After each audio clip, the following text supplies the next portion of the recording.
tous. Au nom de la TIC, je souhaite tous les membres de la TIC et les sympathisants de la TIC le bienvenu.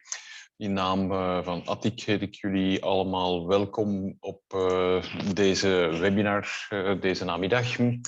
Hartelijk dank alvast reeds aan de sprekers die hebben toegezegd om deel te nemen, met name Isabelle Bruyère en Johan Verplaatsen. Ce webinaire nous a été, comment dire, inspiré donc suite au précédent webinaire donc qu'on a organisé sur les thèmes de refroidissement donc adiabatique indirect et le projet Schools qu'on a présenté aussi, donc dans lesquels on essaye donc de trouver des moyens pour essayer de garantir un confort sans mettre en œuvre donc une réfrigération mécanique. Et bon, voilà, donc je pense que en premier lieu, donc dans ce genre de situation, ça commence avec le bâtiment, évidemment, donc l'immeuble qu'on doit desservir. Natuurlijk begint alles zeg maar bij het gebouwontwerp en alles wat daaromheen hangt. En natuurlijk ook de installaties. En daarom hebben we zeg maar een beetje een gemengd programma. Eerst en vooral zeg maar zal Isabelle ons een beetje wegwijs maken in alles wat dat dynamische simulatiemethodes zijn en wat we daarmee kunnen bereiken en of verwachten om inderdaad zeg maar een behoorlijk comfort te kunnen garanderen in gebouwen zonder dat we daar zeg maar geweldige mechanische dingen in doen.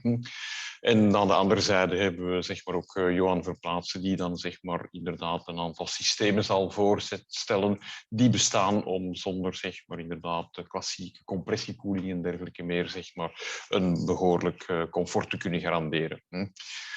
Volgende week gaan we daarop verder en donc je vous invite aussi de participer donc la semaine prochaine donc au deuxième webinaire, ne l'oubliez pas donc parce que bon ça fait partie de l'entièreté et voilà donc ça veut dire que je pense qu'on peut commencer. Je pense que donc c'est avec plaisir que je la donne la parole. Isabelle fait partie du bureau matriciel et si je l'ai bien compris, c'est un peu ta spécialité. Donc, je suis sûr que tu as été à Bruges donc, une semaine donc, pour suivre le congrès donc, du Building Simulation.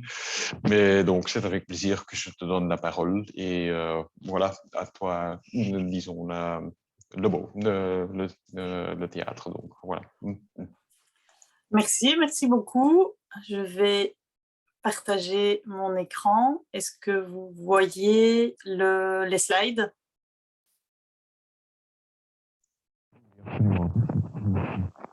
Oui, ça fonctionne? Oui, ça fonctionne, oui. Tout à fait. Ok, parfait. Donc, voilà. Mais donc, je vais essayer de vous parler brièvement de la simulation thermique du bâtiment pour vous expliquer un petit peu. Moi, c'est un peu comme ça que j'ai commencé, qu'on a créé le bureau matriciel. J'ai commencé il y a 25 ans maintenant au sein de la cellule architecture et climat à l'UCL à faire des simulations dynamiques du bâtiment et c'est sur base, on va dire, des demandes qui sont arrivées régulièrement en complément de la recherche qu'on faisait. On a eu des demandes de la part d'architectes qui nous demandaient de faire des simulations dynamiques et c'est comme ça qu'est venue l'idée de créer le bureau matriciel. Donc, c'est un peu de là qu'il vient. Alors, qu'est-ce qu'une simulation dynamique? Ah voilà, j'ai eu peur. Voilà, on va donc parcourir rapidement une définition. Comment peut-on définir une simulation dynamique et comment ça peut se situer par rapport à d'autres outils et quelles sont les possibilités offertes par cet outil. Alors, comment est-ce qu'on peut définir une simulation dynamique? C'est le calcul de l'évolution de l'état thermique du bâtiment, évolution temporelle. En général, on peut choisir le pas de temps, mais le plus souvent, on va choisir 1 heure ou une demi-heure ou 2 heures pour avoir quelque chose d'assez détaillé.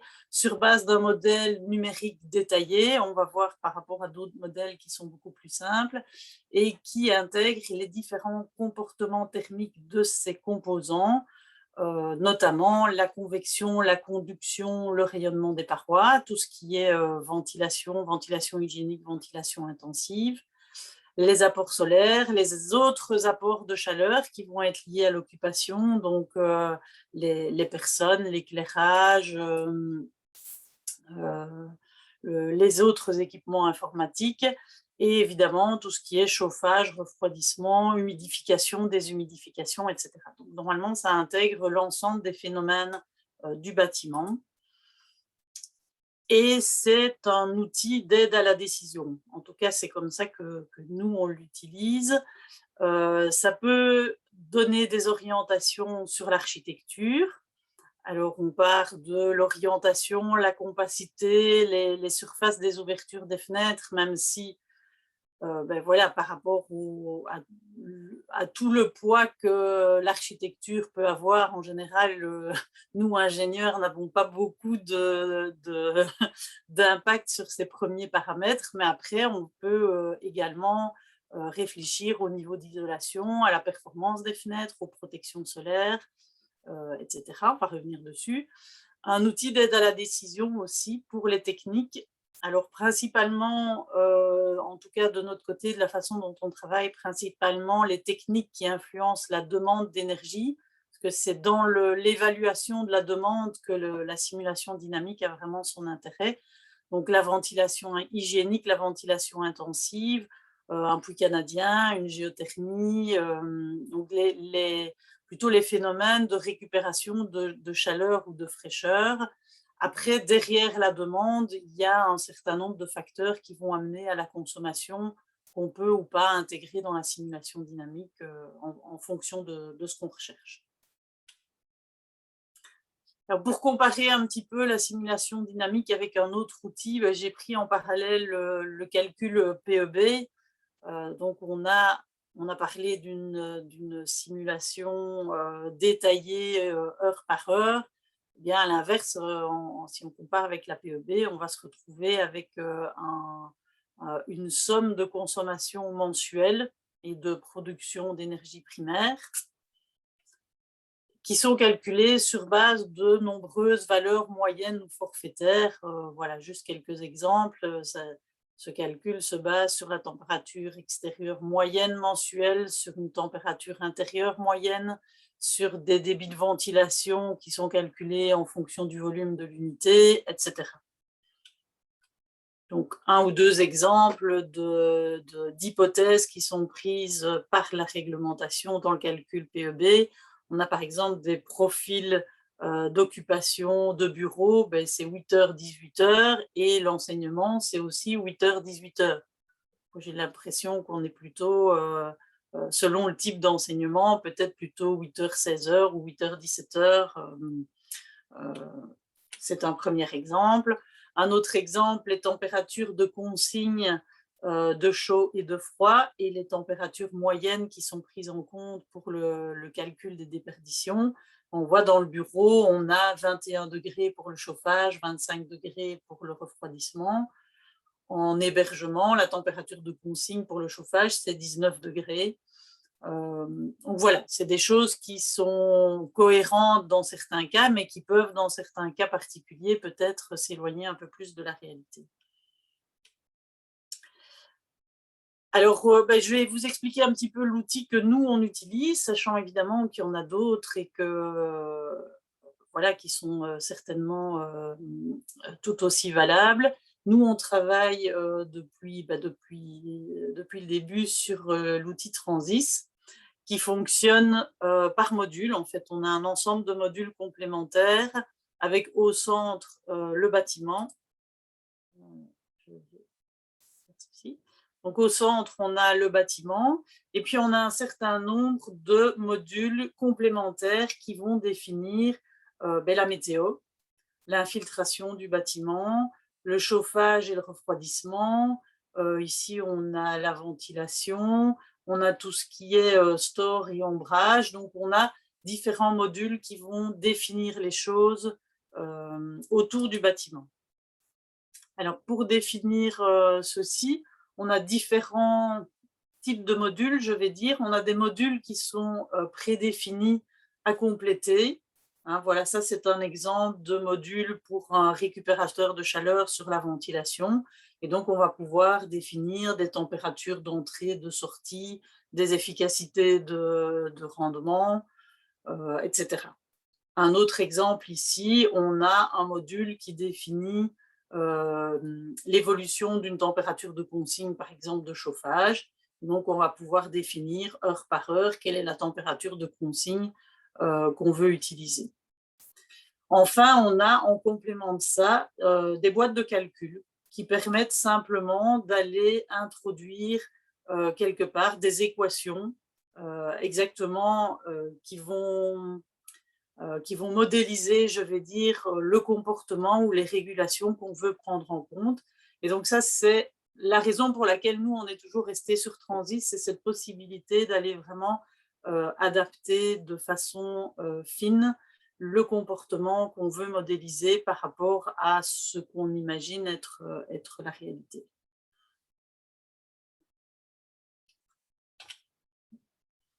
Donc, comme je disais, il y a d'autres logiciels, hein, je pense. Les deux dont j'entends le plus parler ici en Belgique, en tout cas, c'est Virtual Environment, Energy Plus, Design Builder également. Il y a un certain nombre d'autres logiciels qui sont peut-être plus utilisés en France.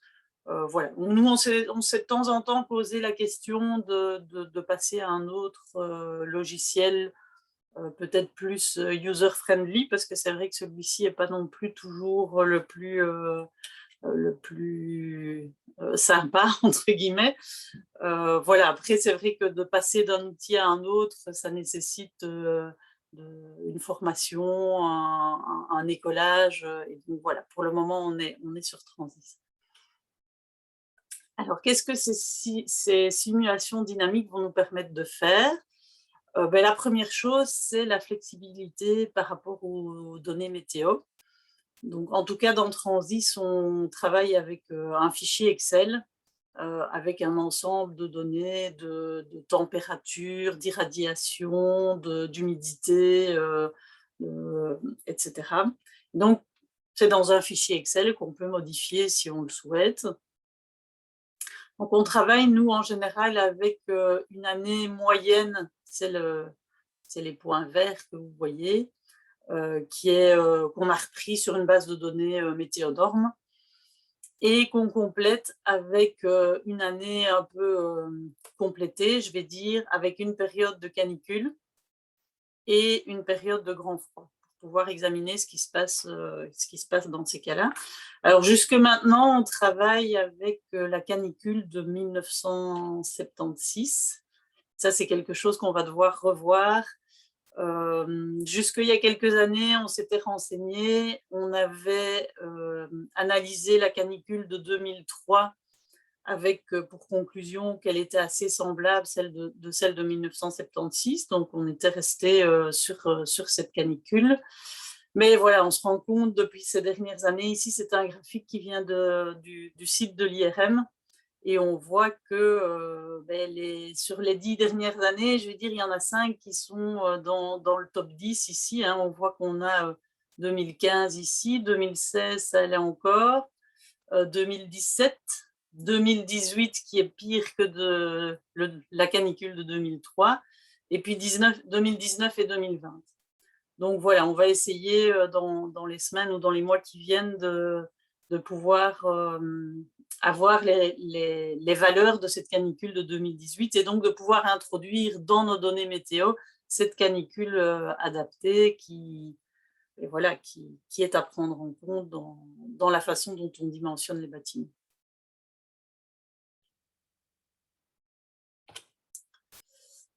Une autre possibilité aussi que offre l'outil, c'est de transformer les données météo.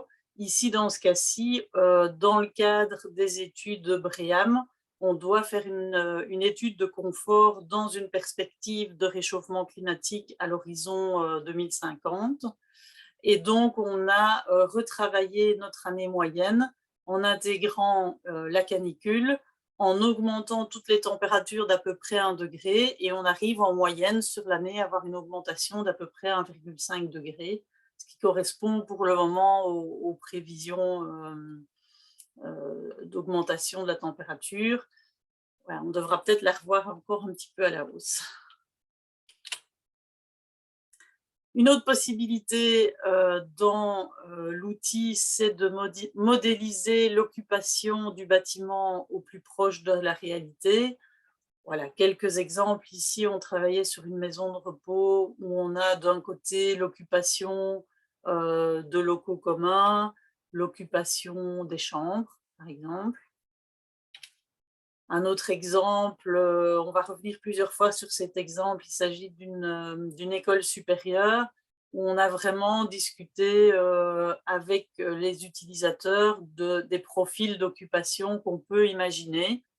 Après, ça reste des hypothèses, hein. Donc il faut prendre ça avec précaution, mais en tout cas, l'outil permet de modéliser quelque part quelque chose qui est tout à fait non standard par rapport à ce qu'on voyait tout à l'heure, où de 8 à 18, on a quelqu'un qui est présent.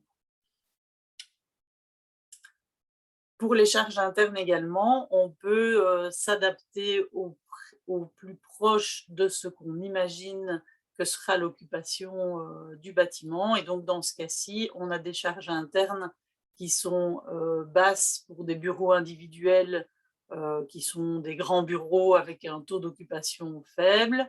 On a 2 niveaux ici un peu différents avec des bureaux paysagers avec une occupation moyenne et plus élevée. Et ici, on a un profil de charge interne pour une salle de réunion. Voilà quelques exemples de ce qu'on peut modéliser. Alors, la première raison pour laquelle on va utiliser la simulation dynamique, c'est pour évaluer le confort d'été, voir s'il sera suffisant, s'il faut prendre des mesures pour respecter ce confort. Donc voilà un premier exemple, j'en parlais tout à l'heure, l'école supérieure.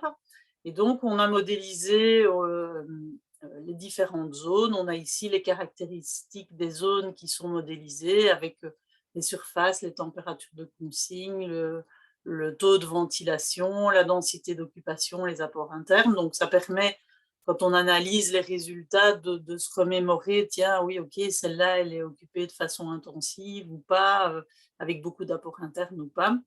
Et on a ici les premiers résultats de la première simulation, où on regarde le nombre d'heures de surchauffe sur l'année. Donc ici, on a les valeurs absolues, hein, au nombre d'heures au-dessus de 25,5 degrés, 26 ou 28, et nombre d'heures évidemment pendant l'occupation, ça paraît aller de soi, mais bon, et le pourcentage du temps d'occupation où on a de la surchauffe. Donc on voit par exemple que ici, tout ce qui est vert, a priori, le confort est bon. On voit qu'ici, la zone 1,11, on est limite. On essaye de se fixer une limite à 5% du temps d'occupation pour des températures au-dessus de 25,5 degrés. Et donc ici, on est un peu au-dessus du 5%. Alors, on remarque aussi, ça c'est les précautions à prendre quand on fait les simulations. On a ici, par exemple, une zone, la zone 1,10. Normalement, on a une température de consigne de 26 degrés. Et donc, normalement, au-dessus de 26 degrés, on ne devrait pas avoir d'heures de surchauffe. Donc ici, on a quelque chose qui se passe. Alors, ça peut s'expliquer de différentes façons. Une première raison qui est, on va dire, technique ou architecturale, plutôt technique, on n'a pas suffisamment de puissance de refroidissement par rapport à ces apports internes qui sont très élevés. Une deuxième raison, c'est peut-être qu'il y a une erreur. voilà, peut-être que moi j'ai noté qu'il y avait une température de consigne, mais en fait il n'y en a pas. Ou peut-être que dans le comptage ici, on compte des heures indépendamment de l'heure d'occupation. Donc voilà, dans l'analyse des résultats, il faut toujours être prudent, surtout avant de commencer à faire des alternatives, d'essayer de se conforter dans les résultats qu'on obtient par rapport à la logique et de se dire, bah oui, ok, si on a de la surchauffe, c'est pour telle et telle raison, et de comprendre le fonctionnement du bâtiment. Et donc, cette première simulation permet en tout cas de repérer les locaux qui vont être sensibles à la surchauffe. On voit qu'il y a des locaux où on n'a pas de souci, des locaux où on en a. Et puis, deuxième étape, on a ici essayé d'installer des stores et voir ce que ça donne, si c'est suffisant ou pas en fonction des locaux. Donc, on voit par exemple cette zone 1.11 où on avait un niveau de surchauffe de 5,3%. Avec les stores, on descend en dessous des 5%, donc on passe en dessous de la limite critique. On voit ici la zone 1.4 où le nombre d'heures de surchauffe se réduit de façon assez intéressante. Malgré tout, ce n'est pas suffisant, mais on voit que les stores ont en tout cas un effet important. Et donc, même si on décide par après de climatiser ces locaux, c'est intéressant, si possible, de garder les stores parce qu'ils auront un effet bénéfique sur la consommation d'énergie. Par contre, on voit qu'on a deux zones ici où l'installation des stores a un effet, on va dire, anecdotique. On voit qu'à part quelques heures en moins, ça n'a pas d'intérêt. Et donc, c'est des zones où il va falloir trouver une autre solution et où les stores ne vont pas être retenus parce que ça a un coût et des impacts sur l'entretien, sur le niveau d'énergie grise qui font que ça n'a pas d'intérêt de garder ces stores pour le peu d'efficacité qu'ils ont. Troisième étape, on va comparer cette situation avec simplement les stores, avec une situation où on va apporter soit de la climatisation dans certaines zones, soit on va tester dans certaines zones pour ne pas devoir installer un système de climatisation. Si on augmente un petit peu le débit de ventilation hygiénique, est-ce que ça peut apporter une solution suffisante? Et on voit que ici, en fait, les zones où on a mis un débit boosté, c'est les zones où il y a un petit carré gris ici. Et donc, sont des zones où le fait d'avoir augmenté un peu le débit de ventilation permet d'arriver à des niveaux de surchauffe qui sont acceptables, mais sans devoir installer un système de clim. Alors, on remarque ici, de nouveau, on a des heures de surchauffe, alors que, bizarrement, la petite étoile, ça veut dire que j'ai installé un système de climatisation. À partir du moment où la consigne est à 26 degrés, c'est normal que j'ai un certain nombre d'heures où je suis entre 25,5 et 26. Par contre, ici, cette fois-ci, c'est logique, on a bien 0 heure au-dessus de 26 degrés puisqu'on a une température de consigne à 26.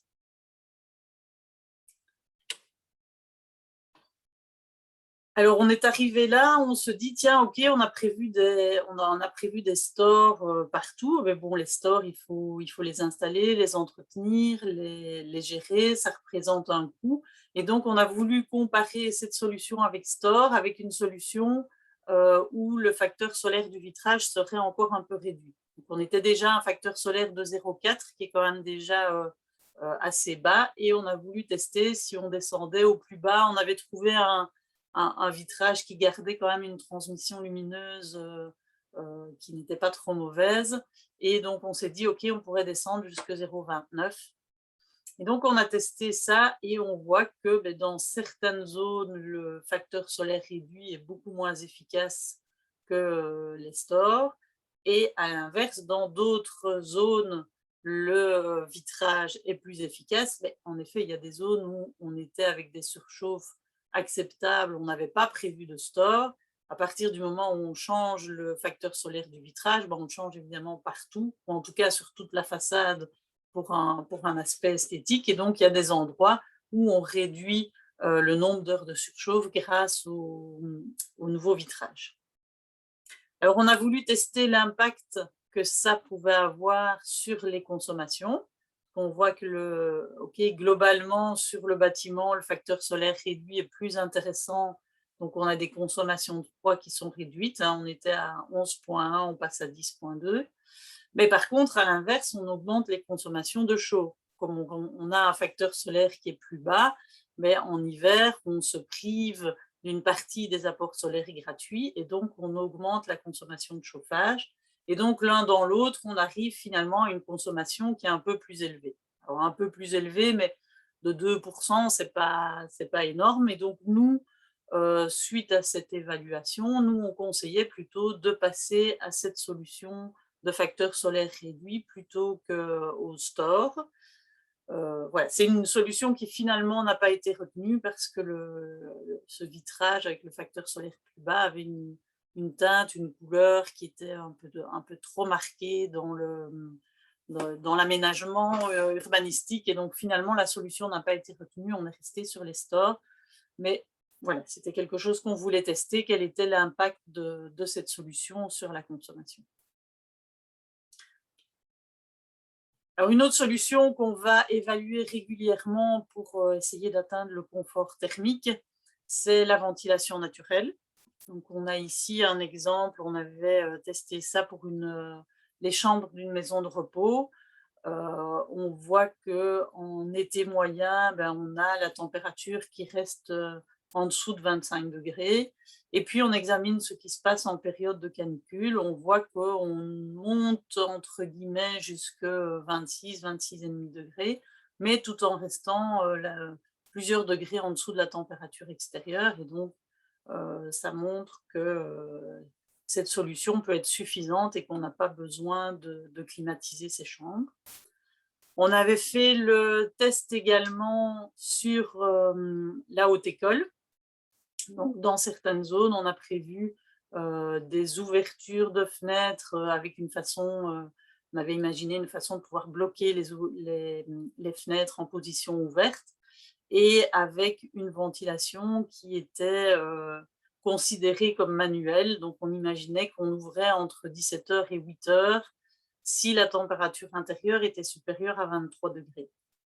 Donc ça, c'est je vais dire, un biais de la simulation dynamique, c'est que même si on modélise quelque chose de manuel, on imagine comment les personnes qui vont gérer ça vont réagir et comment on peut les sensibiliser pour qu'elles réagissent de cette façon-là. Mais il reste que forcément, dans la simulation, on inscrit quelque chose qui est automatique. Donc, c'est là qu'il y a éventuellement un biais. Maintenant, dans ces cas-là, ce qu'on peut faire aussi, c'est tester la sensibilité. On va avoir des résultats pour ce mode de gestion. OK, si les gens ne le ferment pas, si les gens ne l'ouvrent que s'il fait 24 ou 25 degrés, qu'est-ce qui se passe? Quelle est encore l'efficacité de la solution? Et donc, voilà les résultats avec cette ventilation intensive dans certains locaux. Donc, on voit, là où j'ai mis les petites flèches vertes, on voit que la ventilation intensive améliore bien le confort. On voit des niveaux de confort qui passent en dessous des 5%.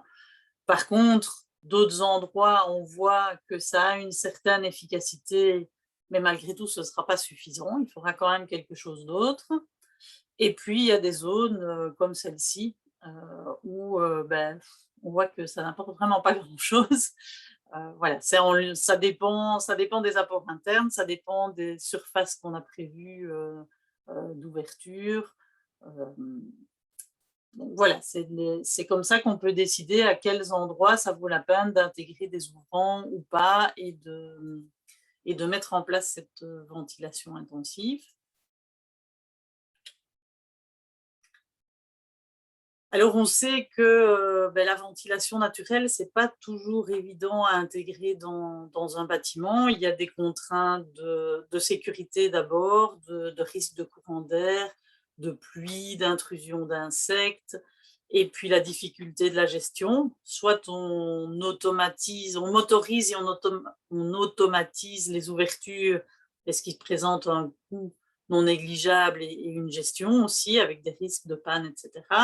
Soit on part plutôt sur une gestion manuelle, mais voilà, qui va ouvrir, qui va fermer, quand, est-ce que les gens vont le faire, comment est-ce que ça se passe quand on n'est pas là le week-end, quand il y a des congés, etc.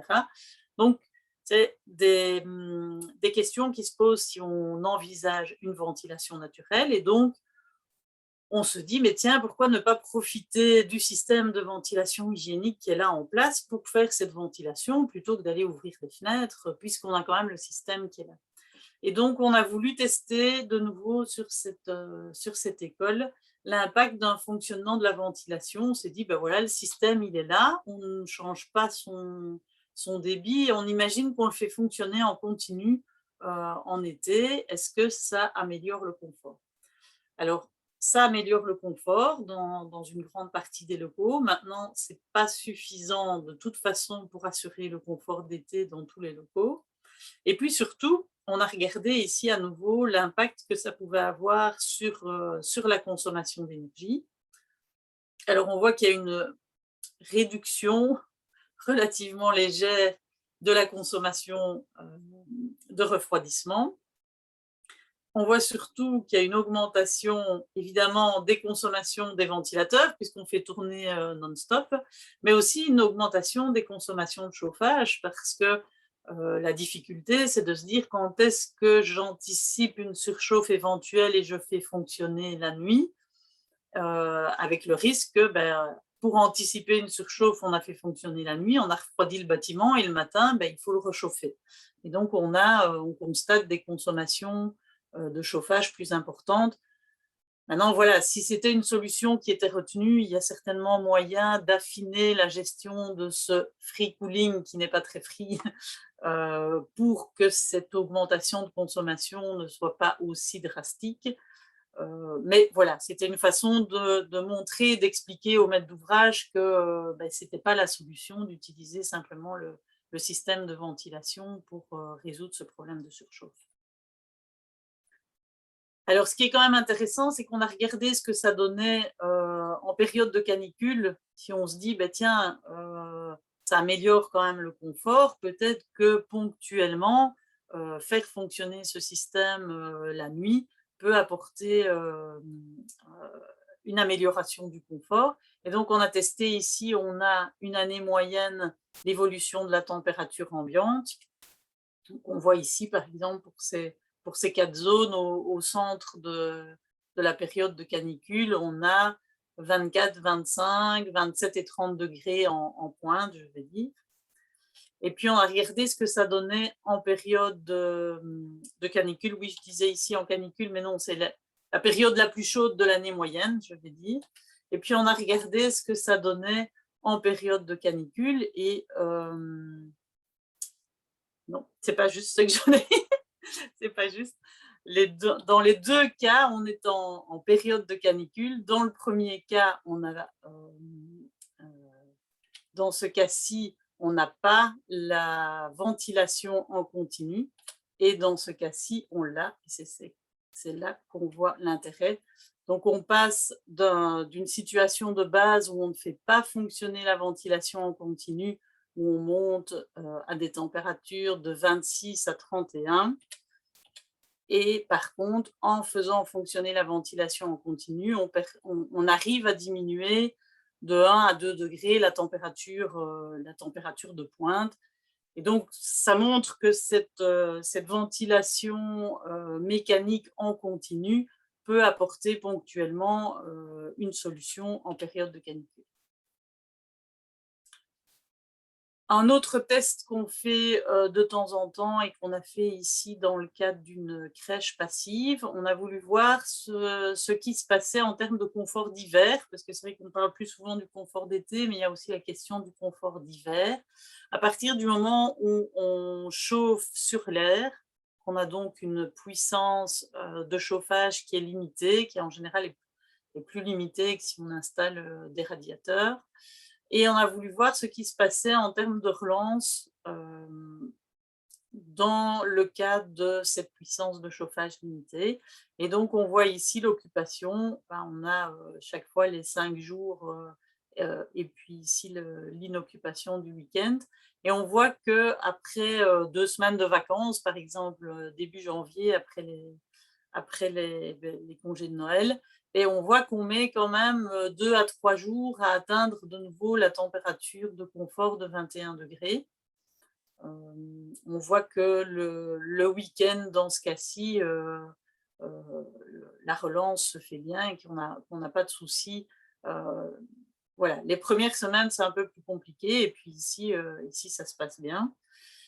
Et on s'est dit, OK, mais qu'est-ce qui se passe si une fenêtre est restée ouverte en plein hiver? Qu'est-ce qui peut se passer? Et donc, on voit que les premiers jours, avec la puissance de chauffage qui est limitée, mais on n'atteint pas la température de consigne de 21 et qu'on met quelques jours à récupérer cette perte. Bon, voilà, ça ne veut pas dire qu'il faut installer autre chose nécessairement, mais ça permet en tout cas d'informer les utilisateurs, de les sensibiliser éventuellement que voilà, peut-être par rapport à un autre bâtiment, il faut faire d'autant plus attention que tout soit bien fermé, ou simplement de leur dire voilà, si ça arrive pendant un jour ou deux, le confort est un peu moins bon, c'est peut-être pas dramatique, mais en tout cas, c'est le genre de choses qui permet de sensibiliser les futurs utilisateurs.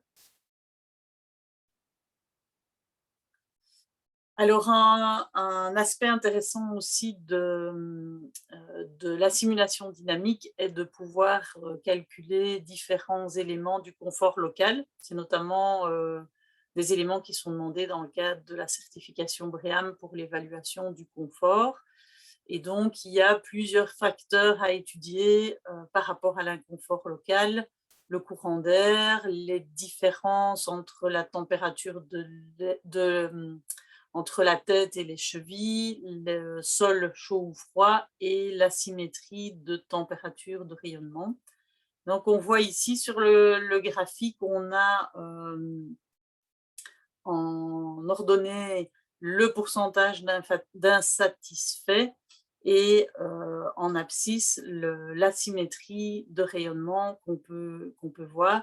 Et on voit que les différentes courbes correspondent à différentes situations. Et la première, qui est la plus contraignante, c'est le plafond chaud. Et puis on a le mur froid, en fait ce sera plutôt la fenêtre froide quand on est en rénovation. Les deux autres courbes représentant des situations moins problématiques, le plafond froid, le mur chaud.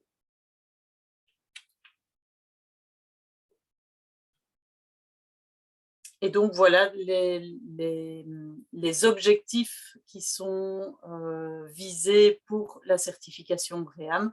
Donc c'est une synthèse des différents éléments à vérifier en plus du calcul du PMV et du PPD qui sont aussi des choses qu'on peut calculer avec la simulation dynamique. Donc voilà 2-3 exemples d'études du confort local.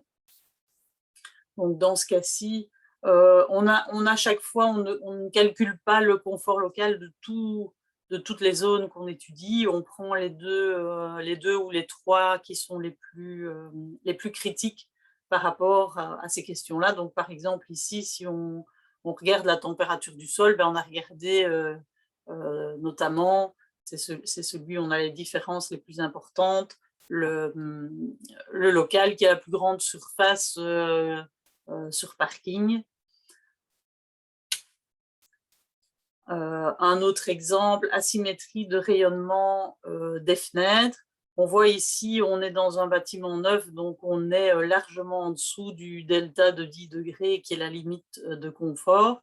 C'est par contre quelque chose qui pourrait être intéressant dans le cadre d'une rénovation, si on est dans un bâtiment classé, où on essaye de garder des anciens vitrages ou de conserver d'anciens châssis, de voir quelle est cette asymétrie, à quel point ça risque d'être inconfortable.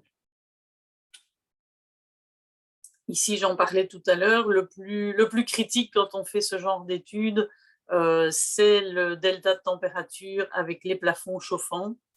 Et donc, voilà, dans ce cas-ci, en fonction du niveau d'isolation et donc de la puissance qu'on devait apporter par le plafond, on voyait qu'on restait en dessous de la limite. Maintenant, c'est vrai que voilà, par rapport à une courbe comme ceci, où on est largement à l'aise, ici, c'était plus limite et donc ça valait la peine de le vérifier. Donc voilà un peu quelques exemples d'évaluation qu'on peut faire. D'autres possibilités d'évaluation, je ne suis pas rentrée dans le détail de toutes les possibilités. Le calcul des températures ambiantes, on en a parlé par rapport au risque de surchauffe, mais également des températures opératives, donc les moyennes entre la température de l'air, les températures des parois, puisque le modèle peut calculer les températures de toutes les parois.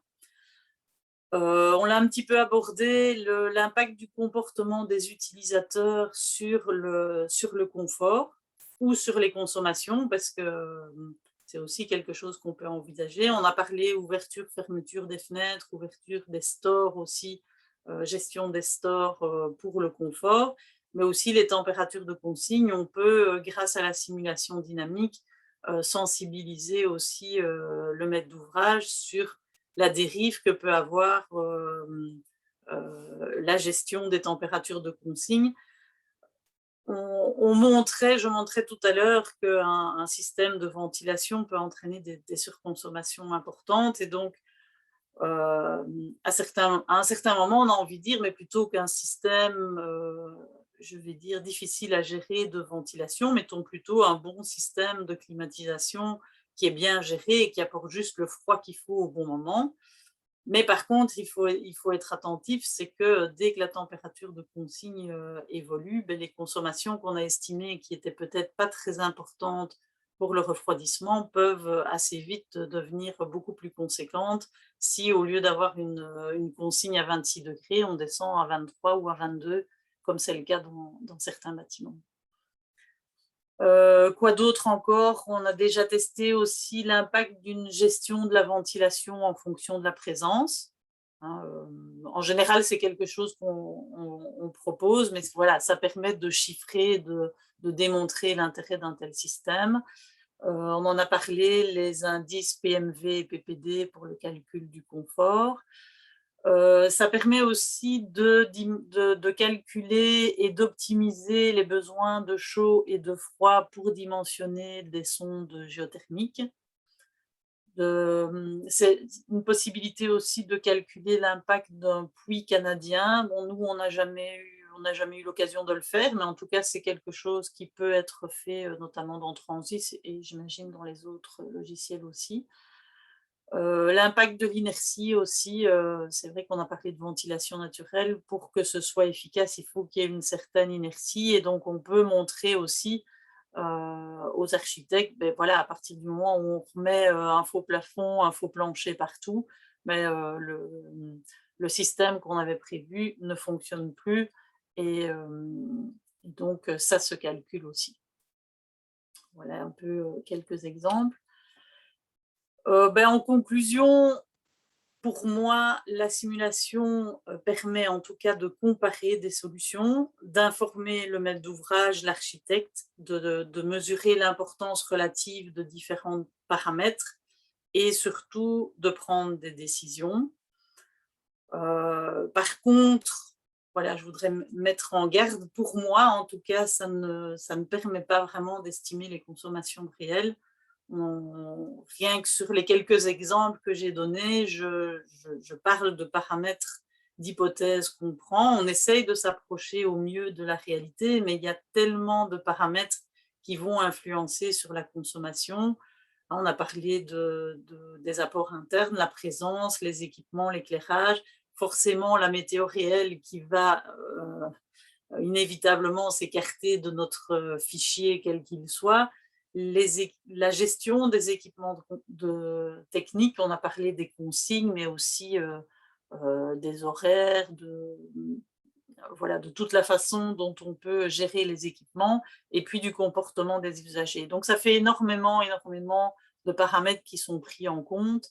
Et donc, pour moi, voilà, la simulation sert vraiment à comparer des solutions pour prendre des décisions, mais ça ne permet pas vraiment d'être suffisamment précis et je ne pense pas qu'on pourra jamais le faire pour vraiment prédire la consommation. Voilà, je vous remercie. Je ne sais pas s'il y a des questions, n'hésitez pas. Moi, j'en ai plusieurs, mais je Oui. vais essayer de poser une seule dans un premier temps. Par rapport, donc, en fait, à votre modélisation de votre école, enfin Oui. de l'école avec la ventilation naturelle intensive, Oui. vous avez utilisé TrendFlow? Dans ce cas-ci, non. Dans ce cas-ci, on l'a fait tout d'abord de façon simplifiée par équation en fonction de la différence de hauteur entre les ouvertures. Voilà, on l'a dans d'autres cas, notamment pour un bâtiment qui est ventilé naturellement, un bâtiment administratif, on l'a fait via TrendFlow. C'est relativement plus compliqué et donc je vais dire si c'est pas crucial dans ce cas-ci, la ventilation naturelle est utilisée dans des zones de circulation et des zones un peu plus informelles, donc on s'est contenté de cette évaluation plus simple, mais en effet, idéalement, quand c'est crucial, on passe par TrendFlow. Aussi, donc, bon, c'est lié, donc je me permets. Par rapport aux inconforts locaux, il y avait notamment la vitesse d'air. Alors, de ce que j'ai vu par la suite, vous avez montré des températures de surface qui permettent d'évaluer notamment les asymétries de rayonnement, tout ça. Mais par contre, les courants d'air, ça, on ne peut pas le traiter via des températures de surface. Oui, non. Non, en effet. Là, le courant d'air, nous, la façon dont on le justifie vis-à-vis du BREEAM, c'est par rapport au dimensionnement des bouches de ventilation et le choix des bouches de ventilation. Voilà, mais c'est vrai que ça ne se fait pas via la simulation dynamique, en effet. On le fait séparément.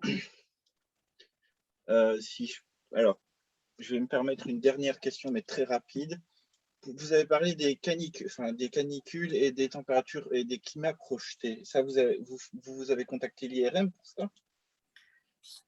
Non, donc le climat projeté à ce stade-ci, on l'a fait voilà, sur base de l'objectif d'arriver à une augmentation moyenne de la température de l'année de 1,5 degré.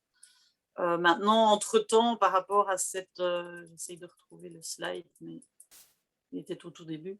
Entre-temps, je sais qu'il y a des études qui ont été faites notamment je pense que c'est à la KU Leuven où ils ont travaillé là-dessus. Et on a aussi eu contact avec le CSTC qui a développé aussi un modèle prévisionnel. Et donc, on est en train de creuser, voir si par rapport à cette première proposition qu'on avait faite d'année plus catastrophique, entre guillemets, si on peut avoir quelque chose de plus, je vais dire, de plus étayé par rapport à ce qu'on a fait. Voilà. Oui. Je ne sais pas si ça répond à la question. Si, mais nous, on est un peu dans la même situation, en fait. Okay. Donc voilà, nous, ce qu'on a fait pour la première fois où on a dû le faire, où on ne trouvait pas vraiment les informations pour construire ce fichier, voilà, on a rajouté la canicule et on a tout augmenté de à peu près 1 degré et ça donne en moyenne une augmentation de 1,5 degré sur toute l'année.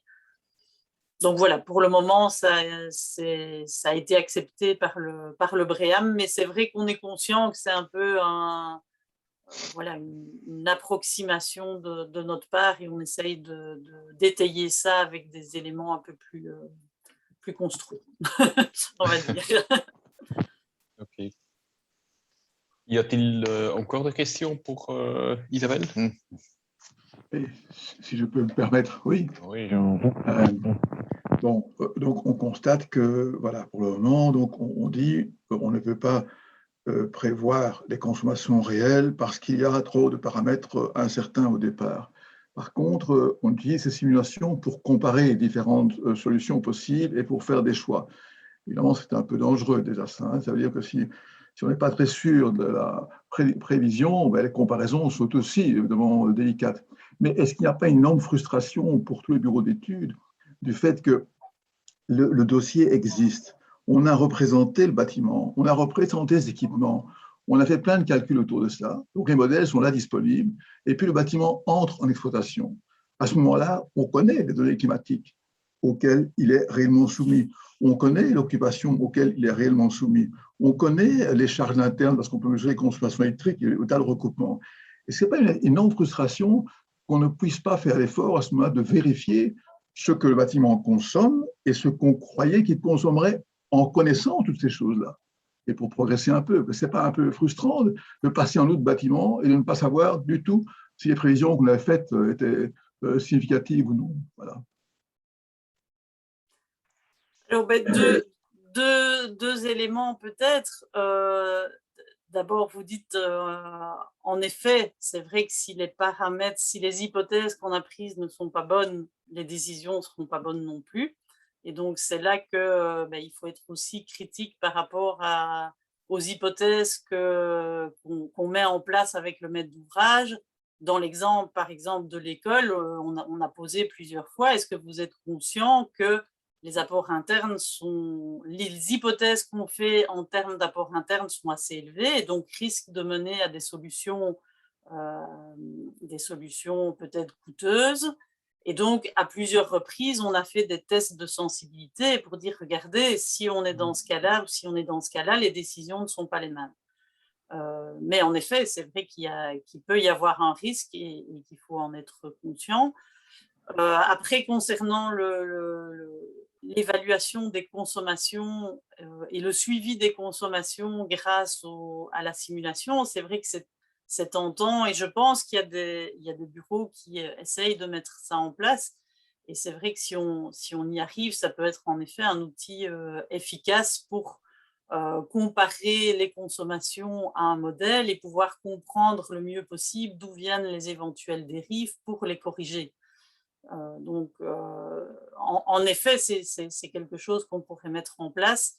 Maintenant, il faut aussi mesurer je vais dire, l'énergie qu'on met à affiner ce modèle et à le comparer avec la réalité par rapport aux économies qu'on peut faire, sachant qu'il y a parfois d'expérience de nombreuses dérives en termes de consommation qui peuvent être repérées par un suivi des consommations et du fonctionnement du bâtiment, indépendamment de tous les efforts qu'on peut faire pour adapter le modèle au bâtiment. Donc voilà, c'est tout à fait personnel. Moi, j'ai l'impression que l'énorme énergie qu'il va falloir mettre pour adapter le modèle au bâtiment pour le suivre, j'ai l'impression que c'est disproportionné par rapport à l'efficacité que quelqu'un qui fait une bonne gestion de son bâtiment va pouvoir avoir comme efficacité. Mais voilà, c'est tout à fait personnel comme avis. Si je puis me permettre de donner deux compléments de réponse.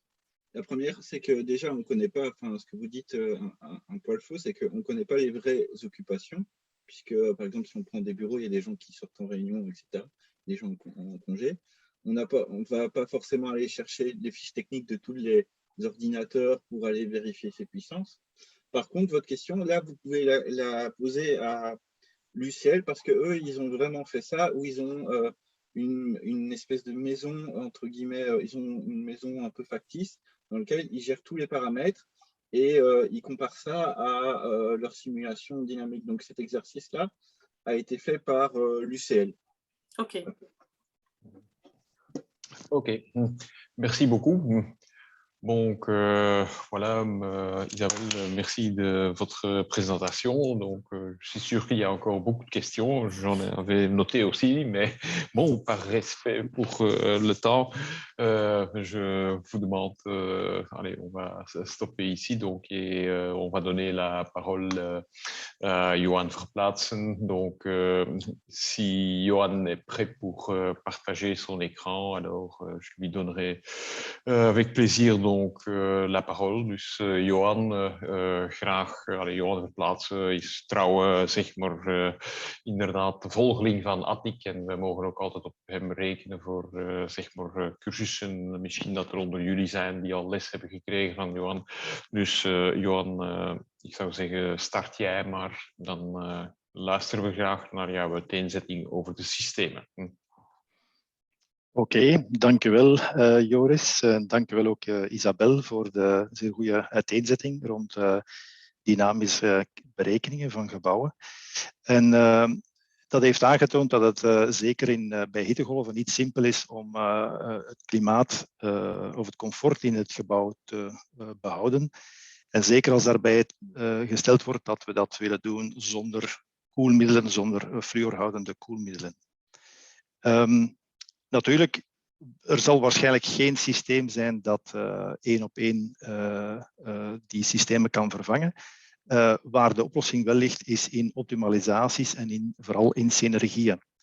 En een van de synergieën die in vele gevallen kan gecombineerd worden, of systemen die in vele gevallen kan gecombineerd worden, is juist die indirecte adiabatische koeling. En daar wil ik in de komende 40 minuten even dieper op ingaan, hoe dat nu juist kan werken. In elk geval, er zijn verschillende redenen. We hebben de COVID-pandemie gehad. We hebben daaruit gevolgd dat we CO2 gaan gebruiken, CO2-meting, als basis om een voldoende ventilatie te waarborgen in het kader van die besmettingsrisico's in gebouwen. Er zijn in het verleden, ook in het recente verleden, het fijnstof is aan bod gekomen. Ook weer een element om misschien meer te gaan ventileren of juist anders te gaan ventileren.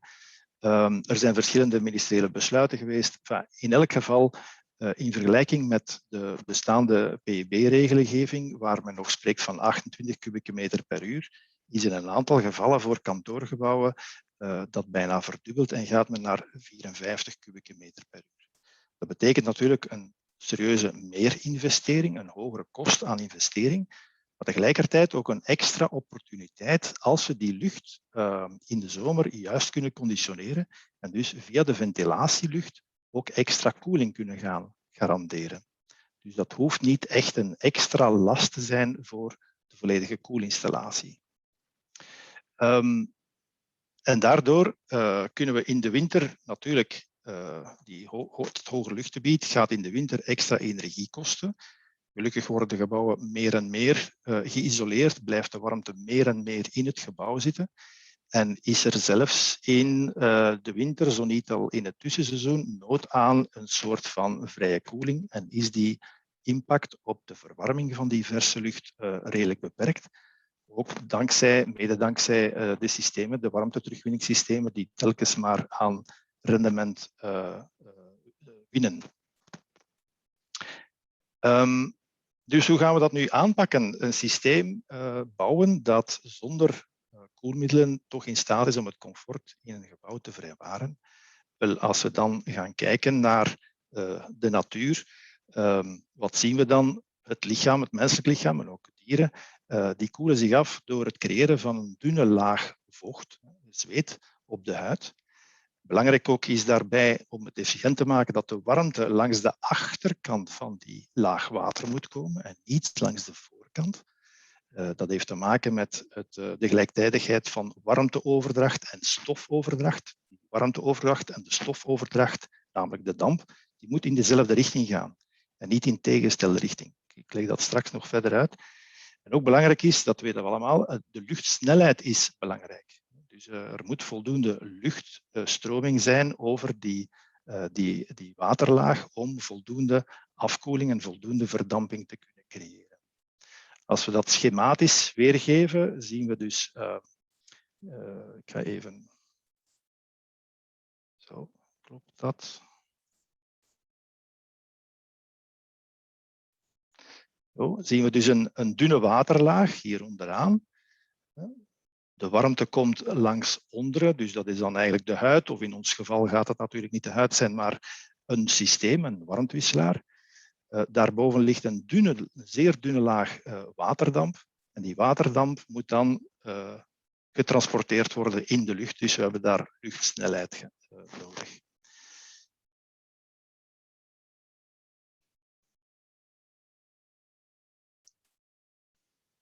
De indirecte verdampingskoeling, dus de indirecte adiabatische koeling, is een zeer duurzaam systeem, omdat we dat kunnen inbouwen in de ventilatiesystemen. En op die manier de temperatuur van de verse lucht behoorlijk af laten koelen, zodat ze een effectief koeleffect kunnen creëren in de zomer in de gebouwen. We relateren dan naar de temperaturen die Isabel ook al dikwijls vermeld heeft, die 26 graden. Dat is eigenlijk de limiet in de meeste gebouwen. Een basissysteem, een theoretisch basissysteem, of misschien ook een systeem dat veelvuldig wordt toegepast, is dus de combinatie van de warmtewisselaar, die er sowieso nodig is om in de winter de koude buitenlucht gaan op te warmen, op basis van energie die in de extractielucht zit. Om in dat systeem een bevochtiger te plaatsen in de extractielucht. En dat is dan meestal een contactbevochtiger. Die heeft als nadeel weliswaar dat die wat drukverlies, luchtzijdig gaat creëren. Drukverlies dat heel het jaar door actief is, terwijl de bevochtiger zelf maar een paar 100 uur per jaar effectief actief is in de zomerperiode. Als we dat weergeven in een HX-diagramma, wat krijgen we dan? We nemen de buitentemperatuur van 30 graden, laten we zeggen 50%. En de extractietemperatuur zit dan rond die 26 graden, 55%. Na die bevochtiger gaat de temperatuur fel afkoelen. Dat gebeurt hier in de lijn van punt 1 naar punt 2. Dus we komen daar, laten we zeggen, rond of kort tegen de 20 graden, ervan uitgaande dat het rendement van die bevochtiger 90% is.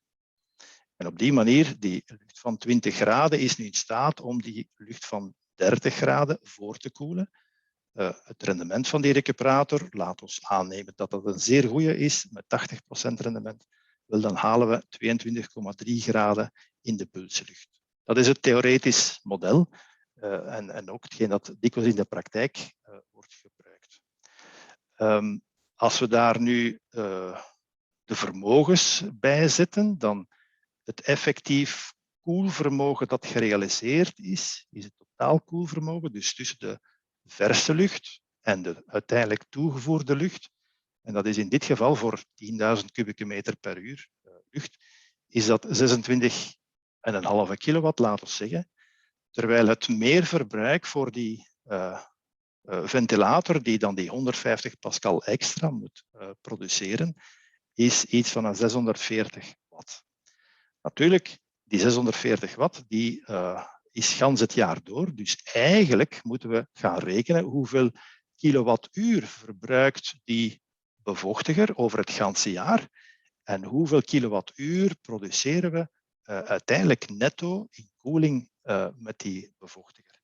En als we dat gaan in rekening brengen, dan hebben we eigenlijk maar een COP van 5 en niet eentje van 41,3 zoals hier staat. Netto, wat krijgen we netto? Dat is uiteindelijk wat ons interesseert. Wel, dat lokaal of die lokalen met die 10.000 kubieke meter, die gaan we kunnen koelen met een vermogen van 12,7 kilowatt. Nu is er een effect dat hier in dit theoretisch model nog niet was weergegeven. Dat is dat elke ventilator, zowel de pulsie als de extractieventilator, een stijging met zich meebrengt. En dat is natuurlijk jammer, want we hebben zeer veel moeite getroost om lucht te gaan koelen.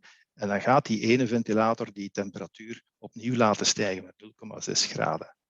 Dus als we dat mee in rekening brengen, dan zien we dat we netto 20% koelvermogen verliezen, gewoon door die twee ventilatoren die daar staan. En dat is dus het effect, de optimalisatie die we kunnen doorvoeren door die ventilatoren langs de kant van de verse lucht en van de afblaaslucht te gaan zetten, kunnen we die temperatuurverhoging aan de goede kant zetten.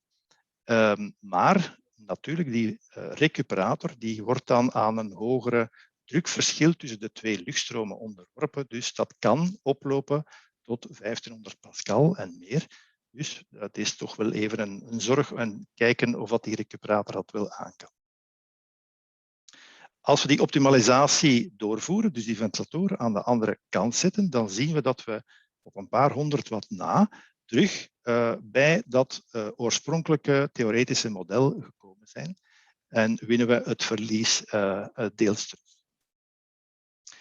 Hier blijft natuurlijk het feit dat die drukverliezen, die vermogens, gans het jaar doorlopen en niet enkel tijdens het zomerseizoen. Hoe kunnen we een verdere optimalisatie doen? Trouwens, ik ben eigenlijk vergeten te zeggen, deze bevochtiger die voldoet niet aan de 3 criteria om een goede verdamping te krijgen. Er is een dunne waterlaag, correct. Er is een luchtsnelheid, correct. Maar het water wordt niet verwarmd langs de achterzijde. Hoe kunnen we dat wel tewerkstellen? Dat is door die bevochtiger de bevochtiging in de platen van de recuperator zelf te laten gebeuren. Op dat ogenblik hebben we een dunne laag, er is watersnelheid, luchtsnelheid, pardon, en er is verwarming van die waterlaag langs de achterzijde, doorheen dus de plaat van de recuperator. En dat maakt dus dat we weer aan dit principe voldoen. Het is hier een dubbele kruisstroomwarmtewisselaar, ook weer om het rendement te doen stijgen. En doordat we die plaat nu gaan bevochtigen, krijgen we eigenlijk hetzelfde als het effect in de winter, waar de condensatie, het vocht dat optreedt door condensatie, eigenlijk ervoor zorgt dat de warmtetransmissiecoëfficiënt, dus de plaat en de lucht, gaat verbeteren. Nu doen we artificieel, met behulp van de verschillende waterverdeelsystemen, gaan we artificieel alle platen helemaal bevochtigen. En dat maakt dat we een hoger rendement in de zomer bekomen dan zelfs in de winter. En natuurlijk, dat is een element dat belangrijk is. We moeten zoveel mogelijk die lage temperaturen kunnen halen. Als we dat in een HX-diagramma weer gaan bekijken, dan krijgen we hier, merk op dat de ventilatoren hier terug aan de verkeerde kant staan. Maar toch, we zullen nu zien dat het effect positief is. Namelijk, we gaan van onze 10 kilowatt gaan we naar 14,5 kilowatt. En winnen we dus meer dan 40% extra koelenergie. De volgende optimalisatie is dan een tegenstroomwarmtewisselaar nemen. Eentje met een nog hoger rendement en nog betere verdampingswaarde langs de kant van de bevochtiging. En bovendien staan we hier met de ventilatoren opnieuw in de verslucht en in de extractielucht. Die recuperatoren bestaan tot 25.000 kubieke meter, dus die tegenstroomrecuperatoren, dat is dus mogelijk. En we gaan even kijken wat dat geeft aan de vermogens. Wel, we gaan daarmee bijna het vermogen, initieel vermogen van 10 kilowatt, gaan we dat bijna verdubbelen. En als we dat zouden in die transitiesimulatie gaan insteken, dan zouden we gaan zien wat het effect is naar hoeveel uur per jaar er nog boven de 26 graden zal verwarmd worden in de zomer.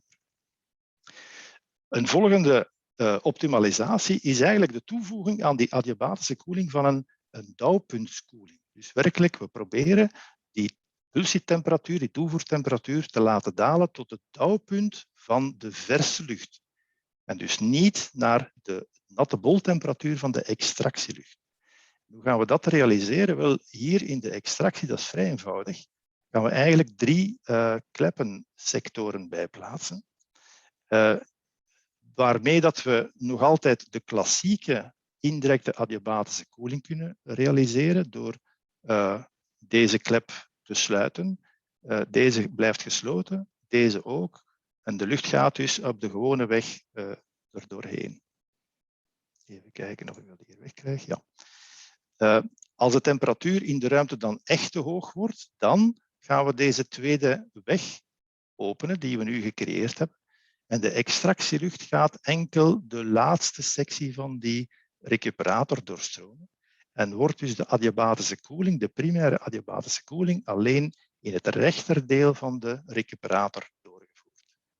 Dat betekent dat die buitenluchttemperatuur zich gaat afkoelen. En we gaan nu de mogelijkheid hebben om een deel van die buitenlucht terug te laten recirculeren en een tweede keer bevochtiging te laten ondergaan. Dus de voorgekoelde buitenlucht gaan we naar de natte boltemperatuur brengen, waardoor we een lagere temperatuur krijgen dan de natte boltemperatuur van de extractielucht. Uiteraard, als we hier een deel lucht wegnemen, dan zullen we wat meer verse lucht moeten gaan nemen. En dat is hetgeen dat we gaan doen. We gaan dus kunnen het debiet optoeren tot 150% van het nominaal debiet in verse lucht, waardoor we dus 50% of tot 50% hier kunnen recycleren, maar nog steeds het nominale debiet, dus 10.000 kubieke meter, naar het gebouw en de lokalen gaan sturen. Als we dan gaan kijken wat dit betekent aan extra vermogen, wel, die ventilatoren moeten uiteraard 150% van het debiet doorheen die recuperator sturen. Er zijn een paar nuances. Die 150% van de extractielucht heeft maar plaats in de helft van de recuperator. Deze gerecirculeerde lucht die gaat maar voor 50% door de andere helft van de recuperator. Dus er is een positief en ook een klein negatief effect. Maar al bij al vraagt dat wel een aantal kilowatts extra vermogen aan de ventilator. Als we dat allemaal in een Higgs-diagramma tekenen, dat is natuurlijk een sneeuwbaleffect dat we krijgen. Dus in principe gaan we in eerste instantie de natte boltemperatuur bereiken hier aan de rechterkant van de recuperator. Dat betekent dat die verse lucht gaat afkoelen en die afgekoelde lucht gaan we dan opnieuw bevochtigen. En u ziet dat we daardoor een lagere temperatuur bereiken dan de natte boltemperatuur van de extractielucht. En dat is dus een sneeuwbaleffect. Hoe kouder die lucht wordt, hoe lager die natte boltemperatuur wordt van de verse lucht. En zo krijgen we dan uiteindelijk, in het ideaal geval, kunnen we dan werkelijk tot de dauwpunttemperatuur dalen van de verse lucht. Maar helaas, door gebrek aan rendementen van verschillende componenten, geraken we daar niet.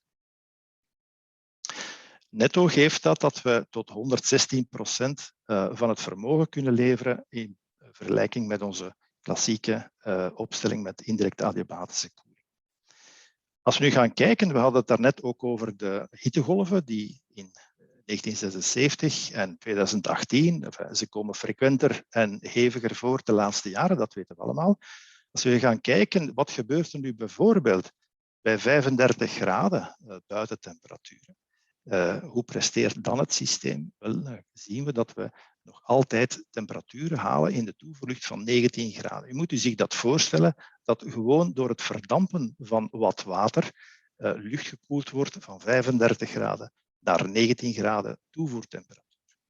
Trouwens, een zeer comfortabele temperatuur voor bijvoorbeeld woonzorgcentra. Daar waar oudere mensen zeer gevoelig zijn aan koude luchtstromen, dus airco-systemen zijn zeker niet welkom in woonzorgcentra, maar adiabatische koeling daarentegen geeft een zeer aangenaam gevoel en weinig klachten.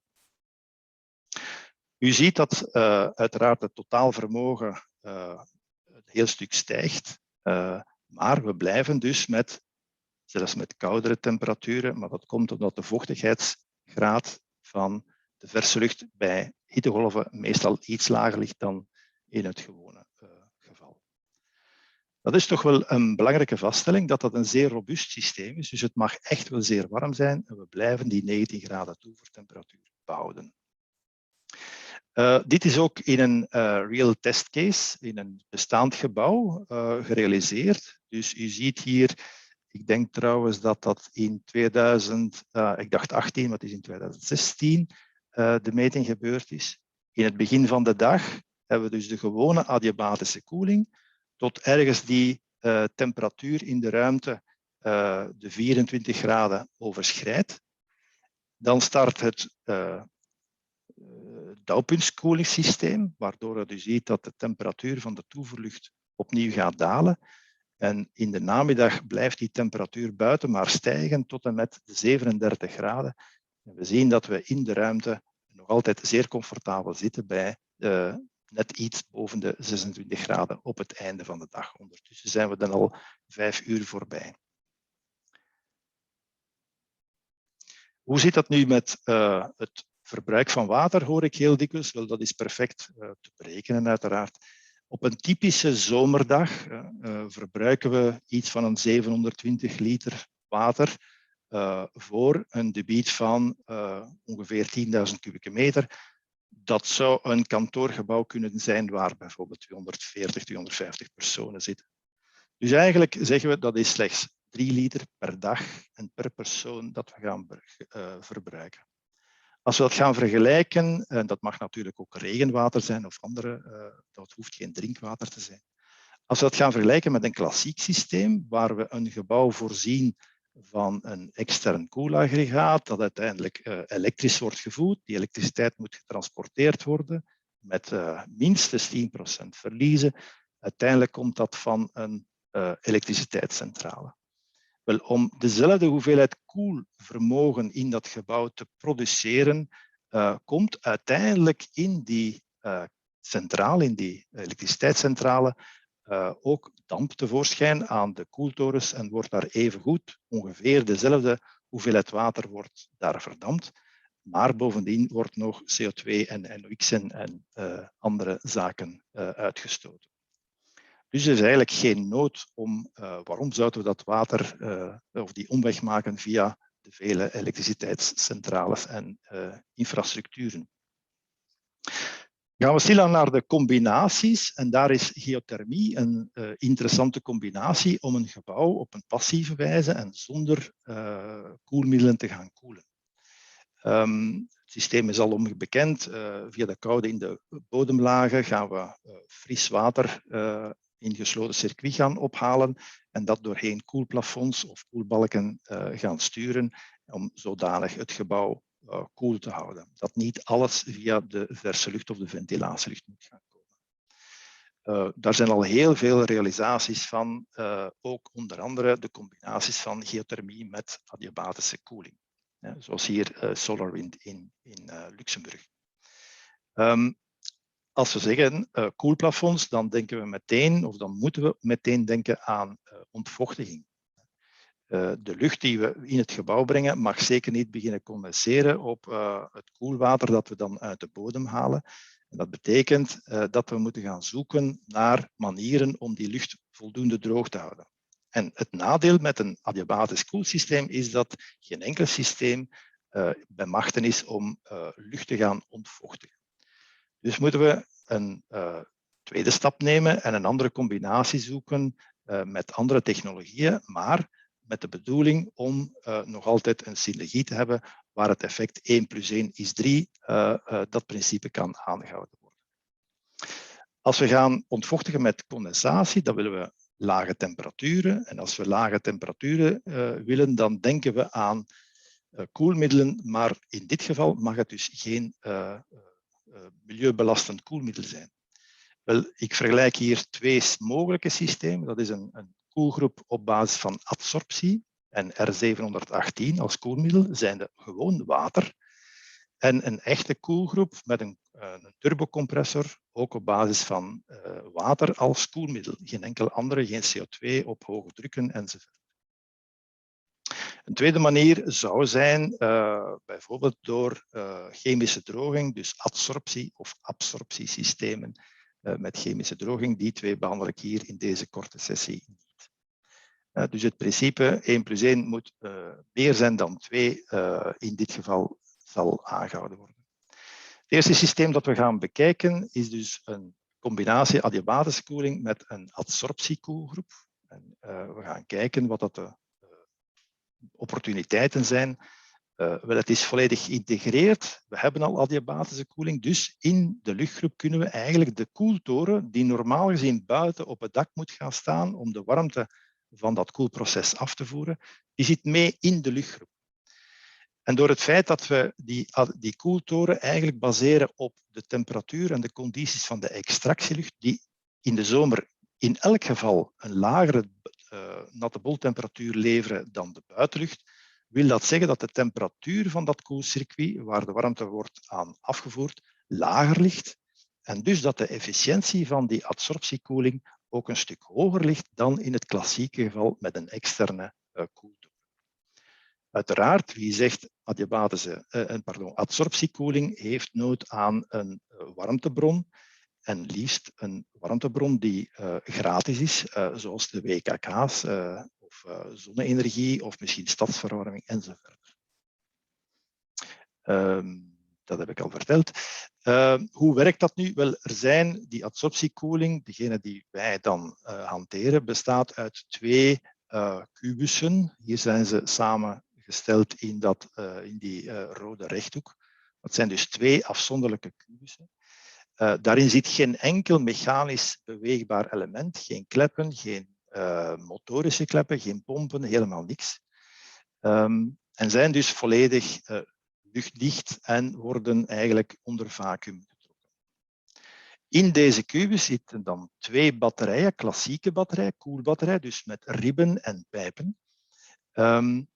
En waardoor door de pijpen stroomt dan water, dat volledig dan in positieve druk is. En dat water gaat dan naar het zij de koelbatterij, het zij naar andere systemen. Dat wordt zo dadelijk duidelijk. Tussen die 2 batterijen zit eigenlijk een scheidingswand die tot halverwege de hoogte van die kubus stroomt, om dus een scheiding te maken tussen die 2 systemen. En een van die batterijen, in dit geval de rode, is dan volledig gecoat met een laag silica gel of zeoliet. En waarom dat is, wordt ook weer zo dadelijk duidelijk. En dan wordt in die kubus, eens dat die vacuüm is getrokken, wordt een exacte hoeveelheid water ingebracht. Dat is maar een paar liter, 3 of 4 liter water wordt in een van die 2 kanten gegoten om dus zijn werking te kunnen gaan doen. Als we nu gaan kijken hoe dat werkt, wel, een van beide modules, een van beide kubussen werkt in dus koude productiemodus. Dat wil zeggen dat hier in dit geval de rechterbatterij doorstroomd wordt met het te koele water, bijvoorbeeld intredetemperatuur 15 graden en uitredetemperatuur van 10 graden. En doordat hier nu een vacuüm heerst, gaat dat water dat hier onderaan en op de verschillende lamellen zich vasthecht, gaat dat water zeer snel kunnen verdampen. Er is een vacuüm, dus de dampmoleculen kunnen zeer snel bewegen. En waar gaan die naartoe? Wel, dat is juist nu de taak van die silica gel of de zeoliet, om die damp zo snel als mogelijk te absorberen en dus het vacuüm in die kubus te vrijwaren. En bij het absorberen van die vacuüm gaat natuurlijk condensatiewarmte ontstaan. Dat betekent die condensatiewarmte moeten we nu gaan afvoeren. En dat gebeurt dus met de koeltoren buiten. In ons geval, als we dat integreren, gebeurt dat met de adiabatische koeling die we sowieso nodig hebben in onze recuperator. En de andere module, de tweede kubus, die werkt dan in regeneratiemodus. Dus we gaan, eens dat die silica gel verzadigd is met waterdamp, gaan we die terug moeten drogen. Dus keren we het proces om. We gaan nu de silica gel warm maken door middel van warm water doorheen die batterij te gaan sturen. Dat water gaat opnieuw verdampen en gaan we dus laten condenseren op de batterij die daarnet diende als verdamper. En nu gaan we de warmte naar de koeltoren sturen, de warmte die hier, de condensatiewarmte die hier vrijkomt. Dus dat is het systeem dat gaat werken. We hebben hier dus de 2 cycli. In ene geval, in cyclus 1, werkt de rechter kubus als productie, koelproductie, en de linker kubus is in regeneratie. Terwijl in de tweede cyclus het net omgekeerd is. En u kan het al raden, we hebben hier 8 buizen uiteindelijk. En via kleppensystemen gaan we die telkens verbinden met hetzij de aandrijfwarmte, de WKK of de stadsverwarming, hetzij de koeltoren, hetzij wat ons interesseert, het koude water dat we gaan verbinden met de koelbatterij in de lucht. De temperatuurregimes die we nodig hebben tussen 55 en 95 is perfect. Ideaal, als we een optimum kunnen zoeken, het is iets beter bij 65 graden en gaan we ook weer tot 95. Koelwatertemperaturen kunnen we halen tussen de 6 en de 20. 10, ça va. Ideaal is 12 graden. Ook weer daar, 12 graden is voldoende om de lucht in de pulsie voldoende te ontvochtigen om geen condensatie te krijgen op de koelplafonds. Vermogens zijn mogelijk tot 100 kilowatt.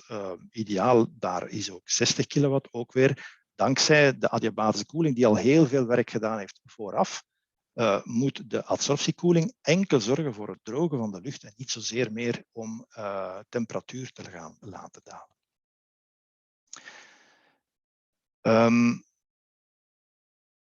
Het is uiteraard al gezegd, het is belangrijk dat de temperatuur waarbij die warmte kan afgegeven worden bepaalt in grote mate niet alleen de COP van die adsorptiekoelmachine, maar ook haar netto vermogen. Dus hoe lager die temperatuur, hoe meer vermogen ze levert en tegelijkertijd hoe minder dat ze warmte vraagt om te kunnen gaan werken. Dus de COP gaat omhoog.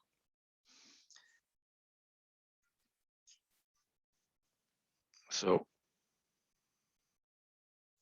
Wat is nu het netto hier? Wat gaan we verbruiken aan vermogen? Ik heb een voorbeeld gemaakt met 16 graden. Het systeem kan ook makkelijk 14 graden aan, dat is geen probleem. We verbruiken relatief weinig extra elektrisch vermogen. Het zijn enkele pompen die we extra gebruiken. Dat betekent dat we een COP hebben van 53,5. Maar ik tel dus niet in rekening dat we ook een hoop warmte moeten toevoeren, waar misschien ook nog wel wat pompen in zitten. Die zijn niet in rekening gebracht.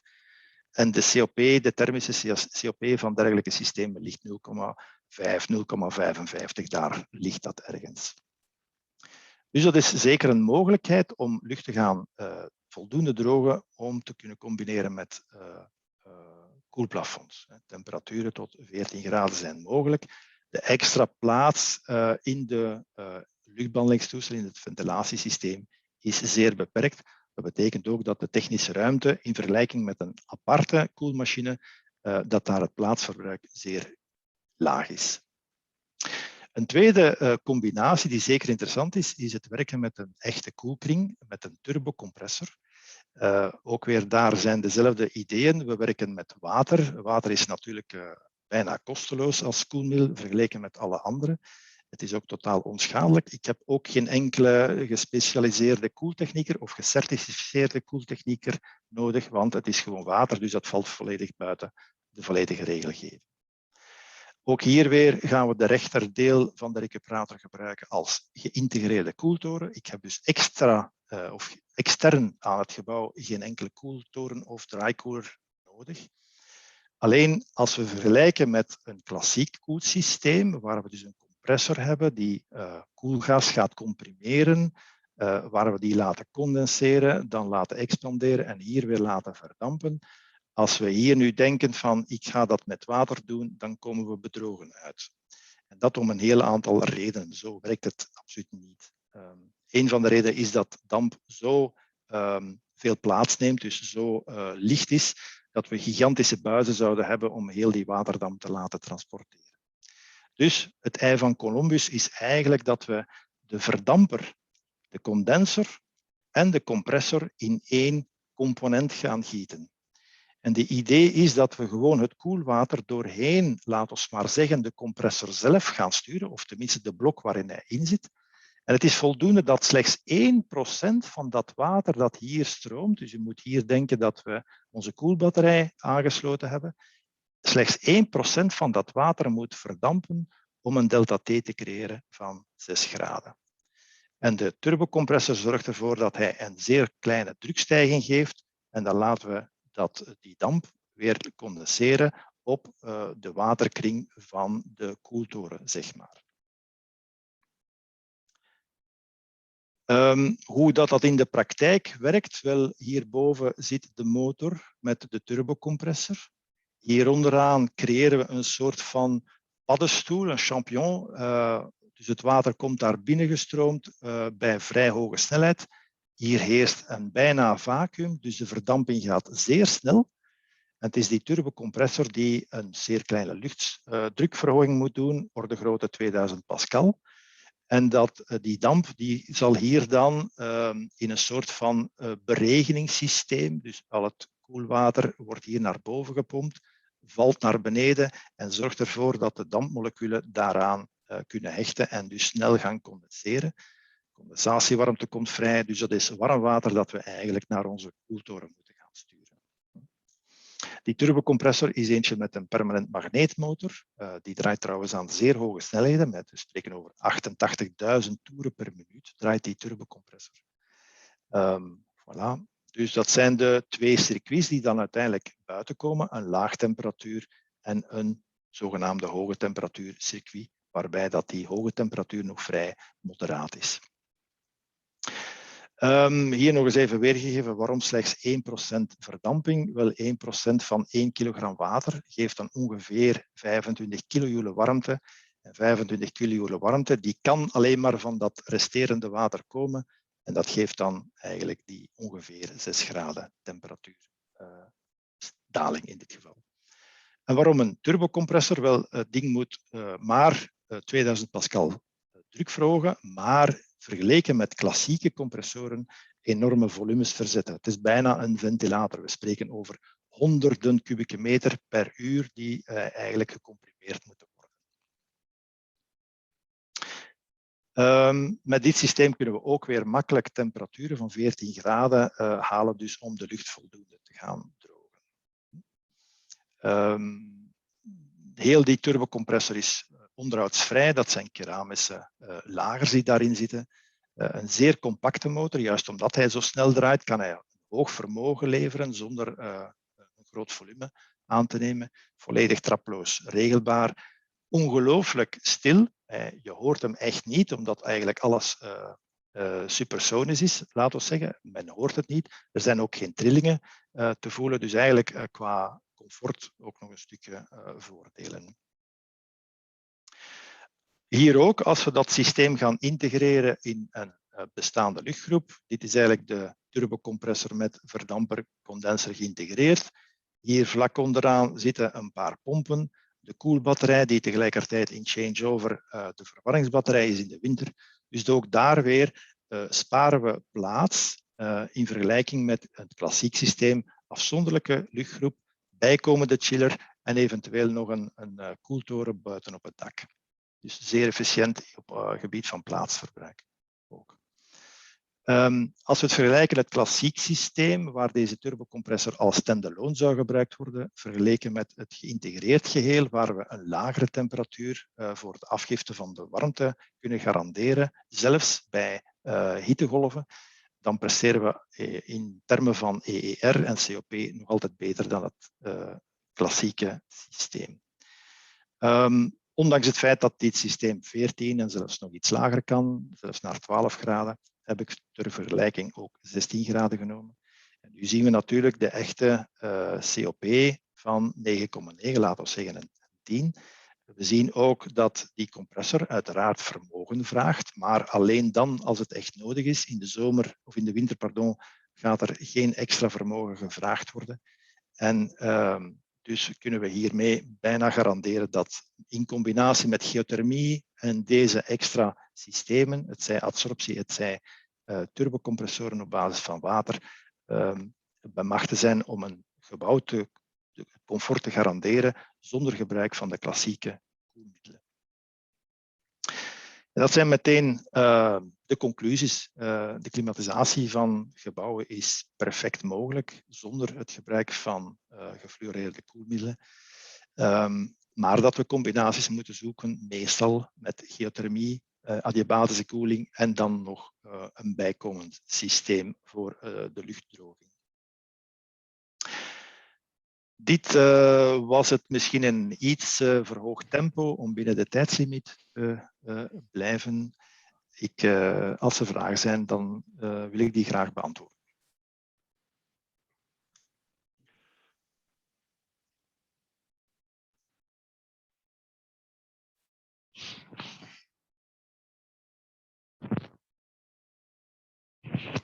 Hartelijk dank alvast, Johan. Is er iemand die een vraag wenst te stellen? Dan mag je nu zijn gang gaan.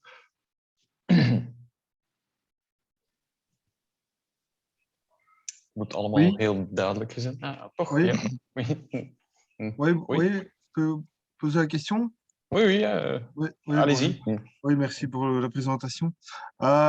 Pour le système ici présenté, le coût par rapport à une installation plus traditionnelle au niveau de la production de froid, on peut imaginer quoi comme différence en pourcentage?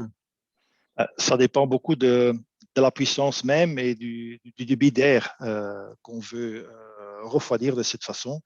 Oui. Il est clair, ça devient intéressant que pour des débits assez élevés. Il ne faut pas compter sur des débits de 1000 m3 à l'heure, c'est trop cher pour l'instant. Oui. C'est aussi un système très, très nouveau, donc il y a beaucoup de recherches, ça n'a pas tombé du ciel comme ça. Oui. Donc en fait, les systèmes froids coûtent peut-être 4 fois plus cher qu'un chiller classique. Oui, ok. Mais donc, il faut encore calculer la place qu'il faut mettre à disposition pour le chiller, éventuellement le tour qu'il faut prévoir, toute la tuyauterie. Finalement, il faut faire une étude complète sur un bâtiment pour vraiment le savoir. Oui.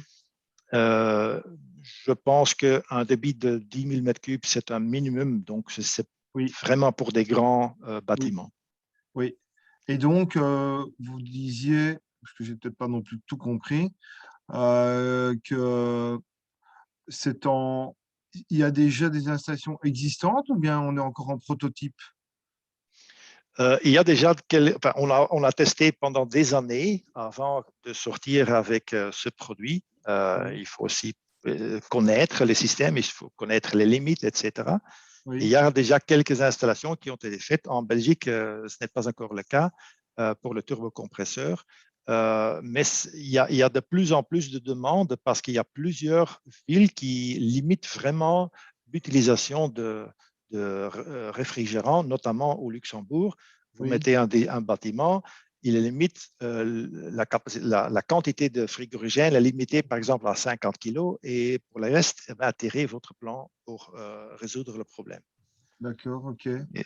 Au niveau du groupe de froid proprement parlé, les fabricants sont quoi? Sont américains? C'est allemand. C'est allemand. Allemand, quoi. Ouais. Oui. D'accord. Ben, merci. Ouais, je vous en prie, merci. Oké. Nog vragen? Plus de questions? Ok, donc alors, il ne me reste plus qu'à vous remercier, Johan, Isabelle, et donc aussi nos participants, donc le public. Et je vous invite donc de revenir la semaine prochaine. Donc, et si en effet vous allez recevoir dans votre boîte mail un questionnaire, n'oubliez pas de le remplir et de nous renvoyer, comme ça on peut s'améliorer. Dus mocht u een vragenlijst ontvangen in de mailbox, dan moet u niet aarzelen om die in te vullen en ons terug te sturen. Op de website staan ook de presentaties die vandaag gegeven zijn. Die kan u daar downloaden. En dan rest mij alleen nog maar om jullie een namiddag te wensen. En hopelijk tot volgende keer. En nogmaals bedankt aan onze sprekers. Hartelijk dank. Dank u wel. Tot later.